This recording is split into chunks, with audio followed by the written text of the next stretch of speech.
আসসালামু আলাইকুম। আজ রবিবার ৮ মার্চ ২০২৬। আমন্ত্রণ ফ্রেন্ডলি মোবাইল প্রবাস টাইম বুলেটিনে। আপনাদের সাথে আছি আমি শাহনাজ পারভিন। শুরুতেই জানাবো শিরোনাম। ইরান যুদ্ধ বন্ধের লক্ষ্যে ওমানে বিশেষ বৈঠক, বিশ্বকে কূটনৈতিক চাপ বাড়ানোর আহ্বান। কুয়েতের সরকারি ভবন ও তেল ডিপোতে ড্রোন হামলা, আগুন ছড়ালো বিমানবন্দরেও। যুদ্ধের প্রভাবে অনিশ্চয়তায় মধ্যপ্রাচ্যের শ্রমবাজার, দেশে ফেরার শঙ্কায় অনেক প্রবাসী। সংঘাতপূর্ণ এলাকা থেকে নাগরিকদের ফেরাচ্ছে ওমান, ইরান থেকে এলো আরও একটি দল। জ্বালানি সংকটে কিছুটা স্বস্তি, বিপুল তেল ও গ্যাস নিয়ে দেশে আসছে 10 জাহাজ। আমিরাতে রোজা হতে পারে 30টি, ঈদের সম্ভাব্য তারিখ ঘোষণা। দর্শক দেখছিলেন শিরোনাম, এবারে পুরো খবর। রমজানের প্রতিটি মুহূর্ত অমূল্য। লাইনে দাঁড়িয়ে ইবাদতের সময় নষ্ট করবেন কেন? ঘরে বসেই মুহূর্তে টাকা পাঠান প্রিয়জনের কাছে গালফ এক্সচেঞ্জ মোবাইল অ্যাপে। দ্রুত ও নিরাপদে টাকা পাঠান বিকাশ ও ব্যাংক অ্যাকাউন্টে। এই রমজানের সময় দিন ইবাদতে, টাকা পাঠান গালফ এক্সচেঞ্জ মোবাইল অ্যাপে। গালফ এক্সচেঞ্জ, বাংলাদেশিদের প্রিয় এক্সচেঞ্জ। ইরানের বিরুদ্ধে যুক্তরাষ্ট্র ও ইসরায়েলের চলমান সামরিক অভিযান বন্ধে জরুরি পদক্ষেপ নেওয়ার উপর জোর দিয়েছে ওমান। যুদ্ধ বন্ধে বিশ্ব সম্প্রদায়কে কূটনৈতিক চাপ বাড়ানোর আহ্বান জানিয়েছেন দেশটির পররাষ্ট্রমন্ত্রী সাইদ বদর আল বুসাইদি। পরিস্থিতি মোকাবিলায় ওমানের রাজধানী মাস্কাটে বিভিন্ন দেশের রাষ্ট্রদূত ও প্রতিনিধিদের নিয়ে এক উচ্চ পর্যায়ের কূটনৈতিক বৈঠক অনুষ্ঠিত হয়েছে। ইরানের বিরুদ্ধে যুক্তরাষ্ট্র ও ইসরায়েলের চলমান সামরিক অভিযান বন্ধে জরুরি পদক্ষেপ নেওয়ার উপর জোর দিয়েছে ওমান। যুদ্ধ বন্ধে বিশ্ব রাজনৈতিক ও কূটনৈতিক চাপ বাড়ানোর আহ্বান জানিয়েছেন দেশটির পররাষ্ট্রমন্ত্রী সাইদ বদর আল বুসাইদি। এই পরিস্থিতি মোকাবেলায় ওমানের রাজধানী মাস্কাটে এক উচ্চ পর্যায়ের কূটনৈতিক বৈঠক ডেকেছেন তিনি। শনিবার অনুষ্ঠিত বিশেষ ব্রিফিংয়ে বিশ্বের বিভিন্ন দেশের রাষ্ট্রদূত এবং প্রতিনিধিরা উপস্থিত ছিলেন। ইউরোপীয় ইউনিয়নের বাইরের বিভিন্ন ইউরোপীয় দেশ ছাড়াও যুক্তরাষ্ট্র, ব্রাজিল ও তুরস্কের রাষ্ট্রদূতেরা এতে অংশ নেন। পাশাপাশি উপসাগরীয় সহযোগিতা সংস্থার সদস্য দেশগুলো এবং ইরাক, জর্দান ও মিশরের প্রতিনিধিরাও ওই বৈঠকে উপস্থিত ছিলেন। বৈঠকে আল বুসাইদি বলেন, আঞ্চলিক নিরাপত্তার উপর এই যুদ্ধের ধ্বংসাত্মক প্রভাব মোকাবেলা এবং সংঘাত বন্ধে কূটনৈতিক চাপ বৃদ্ধিকেই এখন সর্বোচ্চ অগ্রাধিকার দিতে হবে। বর্তমান পরিস্থিতি এই অঞ্চলের মানুষের স্থিতিশীলতা ও নিরাপত্তার জন্য এক নজিরবিহীন চ্যালেঞ্জ তৈরি করেছে বলে উল্লেখ করেন তিনি। পরিস্থিতি মোকাবেলায় সমন্বিত আন্তর্জাতিক পদক্ষেপের প্রয়োজনীয়তার কথাও তুলে ধরেন ওমানের পররাষ্ট্রমন্ত্রী। একই সঙ্গে তিনি ওমানের দৃঢ় অবস্থানের কথা পুনর্ব্যক্ত করে বলেন, শক্তি প্রয়োগের পরিবর্তে কেবল সংলাপের মাধ্যমেই এই সংঘাতের অবসান ঘটানো সম্ভব।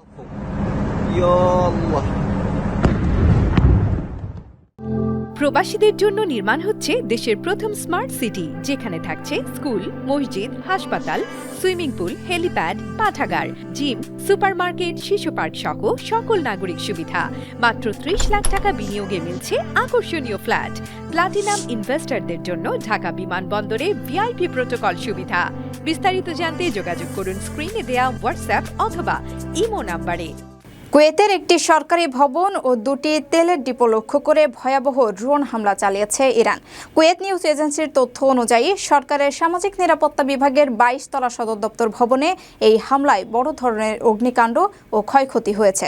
হামলার পরপরই সতর্কতামূলক ব্যবস্থা হিসেবে আশপাশের ভবনগুলো থেকে কর্মচারীদের নিরাপদে সরিয়ে নেওয়া হয়। সরকারি ভবনের পাশাপাশি বিমানবন্দরের কাছাকাছি অবস্থিত দুটি তেলের ডিপোতেও ড্রোনের আঘাতে ভয়াবহ বিস্ফোরণ ঘটে। তেলের ডিপোর আগুন দ্রুত ছড়িয়ে পড়ে এবং এক পর্যায়ে তা বিমানবন্দর এলাকাতেও পৌঁছে যায়। কুয়েতের একটি সরকারি ভবন ও দুটি তেলের ডিপোতে ড্রোন হামলা করেছে ইরান। তেলের ডিপোতে হামলায় বড় ধরনের অগ্নিকাণ্ডের ঘটনা ঘটেছে। কুয়েতের সরকারি বার্তা সংস্থা কুয়েত নিউজ এজেন্সি জানিয়েছে, সরকারের সামাজিক নিরাপত্তা বিভাগের সদর দপ্তর ভবনে গতকাল ড্রোন হামলা হয়। এতে 22 তলা সেই ভবনটিতে আগুন ধরে যাওয়া সহ বেশ ক্ষয়ক্ষতি হয়েছে। তবে নিহত বা আহতের সংবাদ এখনও পাওয়া যায়নি। হামলার পর সামাজিক নিরাপত্তা বিভাগের সদর দপ্তর এবং আশপাশের ভবনগুলো থেকে নিরাপত্তা প্রহরী সহ সবাইকে এবং প্রয়োজনীয় সব নথিপত্র সরিয়ে ফেলা হয়েছে বলে জানা গেছে। এদিকে সরকারি ভবনে হামলার পাশাপাশি কুয়েতে দুটি তেলের ডিপোতেও ড্রোন হামলা করেছে ইরান। এতে বিমানবন্দরের কাছাকাছি অবস্থিত সেই ডিপো দুটিতে বিরাট অগ্নিকাণ্ডের সৃষ্টি হয়েছে। ডিপো দুটির অবস্থান বিমানবন্দরের কাছাকাছি হওয়ায় বিমানবন্দরেও ছড়িয়ে পড়েছে আগুন। আপনার স্বপ্নগুলো আকাশ ছুবে প্রবাসীর হেলিকপ্টারের মাধ্যমে। বিয়ে, জন্মদিন অথবা যে কোনো বিশেষ প্রয়োজনে হেলিকপ্টার ভাড়া করতে যোগাযোগ করুন স্ক্রিনে দেয়া নাম্বারে। প্রবাসীর হেলিকপ্টার, নিরাপদ ও সাশ্রয়ী বাহনের বিশ্বস্ত নাম। ইরানের সঙ্গে যুক্তরাষ্ট্র ও ইসরায়েলের চলমান যুদ্ধের কারণে চরম অনিশ্চয়তার মুখে পড়েছে মধ্যপ্রাচ্যের শ্রমবাজার। বাংলাদেশি কর্মীদের প্রায় ৯০%-ই কর্মসংস্থান হয় এসব দেশে, যার সংখ্যা বর্তমানে প্রায় ৬৫ থেকে ৭০ লাখ। যুদ্ধ দীর্ঘস্থায়ী হলে চাকরি হারানোর পাশাপাশি নতুন কর্মসংস্থান সংকুচিত হয়ে আসার গভীর আশঙ্কা করছেন অভিবাসন বিশ্লেষকরা। চলমান এই সংঘাতের কারণে নিরাপত্তাহীনতায় ভুগছেন অনেক প্রবাসী কর্মী, যাদের মনে দেশে ফেরার শঙ্কাও জেঁকে বসেছে। ইরানের সাথে যুক্তরাষ্ট্র ইসরায়েলের যুদ্ধে অনিশ্চয়তার মুখে মধ্যপ্রাচ্যের শ্রমবাজার। বাংলাদেশি কর্মীদের প্রায় ৯০%-ই কর্মসংস্থান হয় এসব দেশে। গত বছর শুধু সৌদি আরবেই কর্মসংস্থানই হয়েছে ৬৭%। সব মিলিয়ে ৬৫ থেকে ৭০ লাখ মানুষ কর্মরত মধ্যপ্রাচ্যের বিভিন্ন দেশে। যুদ্ধ দীর্ঘস্থায়ী হলে চাকরি হারানোর পাশাপাশি নতুন কর্মসংস্থান সংকুচিত হয়ে আসবে বলেও আশঙ্কা জেগেছে। অভিবাসন বিশ্লেষকরা বলেছেন, দুইভাবেই প্রভাব পড়ার সম্ভাবনা রয়েছে। যারা ইতোমধ্যে যাওয়ার চিন্তা করছেন, আবার যারা সেখানে কাজ করছেন বা মাত্রই সেখানে গেছেন, দুই ক্ষেত্রেই প্রভাব পড়বে। কারো কারো মতে কর্মীরা সেখানে চাকরি হারাতে পারে, কর্মীদেরকে ফেরত আনতে হতে পারে। আবার যেসব কর্মী যাওয়ার জন্য প্রস্তুতি নিয়েছেন, তারা হয়তো খুব দ্রুত নাও যেতে পারে। সব মিলিয়ে মধ্যপ্রাচ্যের এই যুদ্ধ পরিস্থিতির কারণে বাংলাদেশের অভিবাসন খাতে বড় একটা চ্যালেঞ্জ তৈরি হতে পারে। চলমান যুদ্ধের কারণে নিরাপত্তাহীনতায় ভুগছেন অনেক প্রবাসী কর্মী। তাদের নিরাপদ আশ্রয়ের ব্যবস্থা করার পাশাপাশি আপৎকালীন সময়ে অর্থ সহায়তার বিষয়টি সরকারকে গুরুত্ব সহকারে বিবেচনার পরামর্শ দিয়েছে বিশ্লেষকরা। প্রবাসী কল্যাণমন্ত্রী আরিফুল হক চৌধুরী জানিয়েছেন, যুদ্ধকালীন সংকটে থাকা কর্মীদের সহায়তায় সব ধরনের উদ্যোগ নিচ্ছে সরকার। নিরাপদ আশ্রয়, খাদ্য সহায়তা সহ প্রয়োজনীয় উদ্যোগ নিতে দূতাবাসগুলোকে নির্দেশনা দেওয়া হয়েছে। তিনি বলেছেন, সেফটি সিকিউরিটির জন্য আমাদের নাগরিকদের যেখানে যেটা প্রয়োজন রাষ্ট্রদূতদেরকে সে দায়িত্ব দেওয়া হয়েছে। আটকে পড়া শ্রমিকদের ছুটি এবং ভিসার মেয়াদ বাড়াতে সংশ্লিষ্ট দেশের সাথে যোগাযোগ করা হচ্ছে বলেও জানিয়েছে প্রবাসী কল্যাণমন্ত্রী। আকর্ষণীয় রেট ও দারুণ সব ডাটা বান্ডেল পেতে আজই ব্যবহার করুন ফ্রেন্ডলি সিম। সংঘাতপূর্ণ পরিস্থিতির জেরে বিদেশে অবস্থানরত নিজ দেশের নাগরিকদের নিরাপদে দেশে ফিরিয়ে আনার প্রক্রিয়া অব্যাহত রেখেছে ওমানের পররাষ্ট্র মন্ত্রণালয়। মন্ত্রণালয় এক বিবৃতিতে জানিয়েছে, তাদের নিবিড় প্রচেষ্টায় ইরান থেকে ওমানি নাগরিকদের আরও একটি দল নিরাপদে দেশে পৌঁছেছে। এর পাশাপাশি জিসিসির সদস্য দেশগুলো থেকেও স্থলবন্দর ব্যবহার করে নাগরিকদের আরও বেশ কয়েকটি দল নিরাপদে নিজ দেশে ফিরেছে বলে জানিয়েছে কর্তৃপক্ষ। মধ্যপ্রাচ্যের বর্তমান পরিস্থিতির জেরে বিদেশে অবস্থানরত নিজ দেশের নাগরিকদের নিরাপদে দেশে ফিরিয়ে আনার প্রয়োজনীয় ব্যবস্থা গ্রহণ অব্যাহত রেখেছে ওমানের পররাষ্ট্র মন্ত্রণালয়। ওমানের সংশ্লিষ্ট অন্যান্য কর্তৃপক্ষের সঙ্গে সমন্বয় করে এই প্রত্যাবাসন প্রক্রিয়া চালানো হচ্ছে। রোববার এক বিবৃতিতে ওমানের পররাষ্ট্র মন্ত্রণালয় জানিয়েছে, তাদের প্রচেষ্টায় ইরান থেকে ওমানি নাগরিকদের আরও একটি দল নিরাপদে দেশে পৌঁছেছে। তেহরান ও আঙ্কারায় অবস্থিত ওমানি দূতাবাস এবং আজারবাইজানের সংশ্লিষ্ট কর্তৃপক্ষের যৌথ সমন্বয়ে এই নাগরিকদের ফিরিয়ে আনা হয়।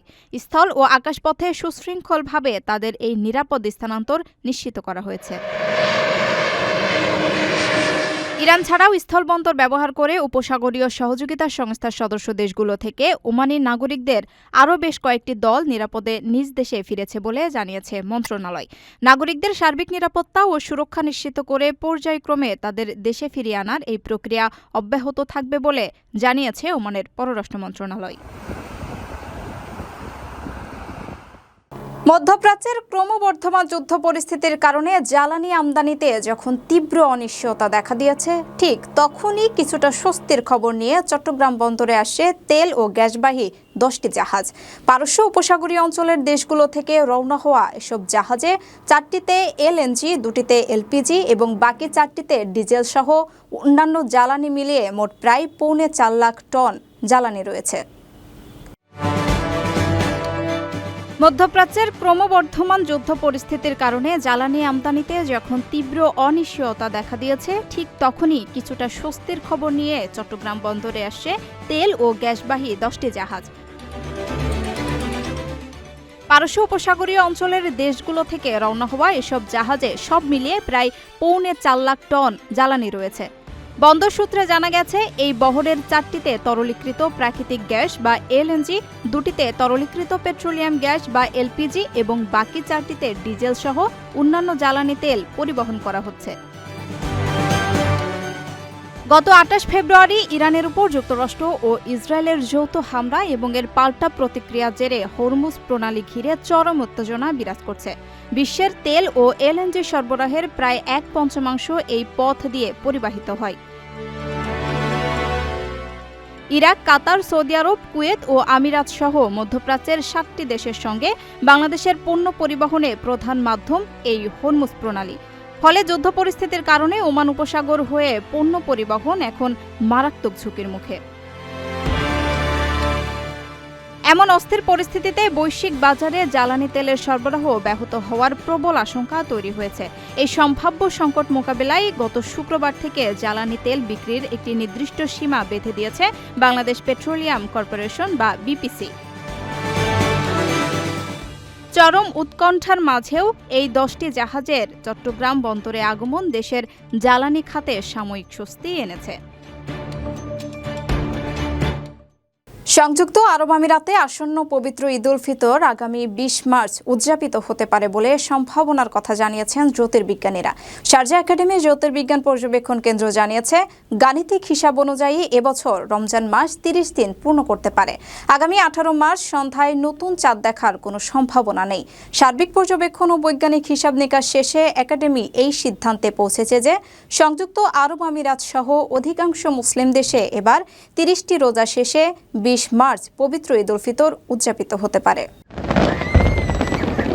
আমিরাতে আগামী 20 মার্চ পবিত্র ঈদ উল ফিতর উদযাপিত হতে পারে। শারজা একাডেমির জ্যোতির্বিজ্ঞান পর্যবেক্ষণ কেন্দ্র জানিয়েছে, তাদের হিসাব অনুযায়ী 1447 হিজরি সালের রমজান মাস এবার 30 দিন পূর্ণ করতে পারে। সেই হিসাবে শাওয়াল মাসের প্রথম দিন অর্থাৎ ঈদ উল ফিতর 20 মার্চ হওয়ার সম্ভাবনা প্রবল। জ্যোতির্বিজ্ঞানীদের ব্যাখ্যা অনুযায়ী 18 মার্চ বুধবার রমজানের 29তম দিন এবং চাঁদ দেখার রাত। তবে ওই দিন পশ্চিম আকাশে সূর্যাস্তের আগে চাঁদ অস্ত যাবে, ফলে নতুন চাঁদ দেখা সম্ভব হবে না। এর ফলে 19 মার্চ বৃহস্পতিবার রমজান মাসের 30তম দিন পূর্ণ হবে। পর্যবেক্ষণ কেন্দ্রের তথ্যমতে 19 মার্চ বৃহস্পতিবার স্থানীয় সময় ভোর 4:24 শারজার আকাশে নতুন চাঁদ উঠবে। সূর্যাস্তের পর প্রায় 29 মিনিট পর্যন্ত চাঁদটি আকাশে অবস্থান করবে। তবে গাণিতিক এই হিসাবের পরও একাডেমি জানিয়েছে, সংযুক্ত আরব আমিরাতের আবহাওয়া ও পারিপার্শ্বিক পরিস্থিতি চাঁদ দেখার জন্য কিছুটা জটিল হতে পারে। এমনকি টেলিস্কোপ দিয়েও স্থানীয়ভাবে চাঁদ দেখা বেশ কঠিন হবে। বিশেষজ্ঞদের মতে উন্নত প্রযুক্তির মাধ্যমে হয়তো চাঁদের ছবি ধরা যেতে পারে, তবে খালি চোখে আমিরাতের আকাশ থেকে এটি দেখা সম্ভব হবে না। তবে ভৌগোলিক কারণে পশ্চিমের কিছু আরব ও ইসলামী দেশে চাঁদ দেখার পরিস্থিতি কিছুটা অনুকূলে থাকতে পারে। সার্বিক পর্যবেক্ষণে একাডেমি সিদ্ধান্তে পৌঁছেছে, সংযুক্ত আরব আমিরাত সহ অধিকাংশ মুসলিম দেশে ঈদ হতে পারে আগামী 20 মার্চ। দর্শক, দেখছিলেন ফ্রেন্ডলি মোবাইল প্রবাস টাইম বুলেটিন। শেষ করার আগে শিরোনামগুলো জানিয়ে দিচ্ছি আরও একবার। ইরান যুদ্ধ বন্ধের লক্ষ্যে ওমানে বিশেষ বৈঠক, বিশ্বকে কূটনৈতিক চাপ বাড়ানোর আহ্বান। কুয়েতের সরকারি ভবন ও তেল ডিপোতে ড্রোন হামলা, আগুন ছড়ালো বিমানবন্দরেও। যুদ্ধের প্রভাবে অনিশ্চয়তায় মধ্যপ্রাচ্যের শ্রমবাজার, দেশে ফেরার শঙ্কায় অনেক প্রবাসী। সংঘাতপূর্ণ এলাকা থেকে নাগরিকদের ফেরাচ্ছে ওমান, ইরান থেকে এলো আরও একটি দল। জ্বালানি সংকটে কিছুটা স্বস্তি, বিপুল তেল ও গ্যাস নিয়ে দেশে আসছে 10 জাহাজ। আমিরাতে রোজা হতে পারে 30টি, ঈদের সম্ভাব্য তারিখ ঘোষণা। এই ছিল ফ্রেন্ডলি মোবাইল প্রবাস টাইম বুলেটিনের আজকের আয়োজনে। প্রবাসের সর্বশেষ সংবাদ পেতে ভিজিট করুন probastime.com, সাবস্ক্রাইব করুন আমাদের ইউটিউব চ্যানেল, চোখ রাখুন ফেসবুক পেজে। পরবর্তী বুলেটিন দেখার আমন্ত্রণ জানিয়ে আজকের মতো বিদায় নিচ্ছি আমি শাহনাজ পারভিন। সে পর্যন্ত সবাই ভালো থাকবেন, নিরাপদে থাকবেন। আল্লাহ হাফেজ।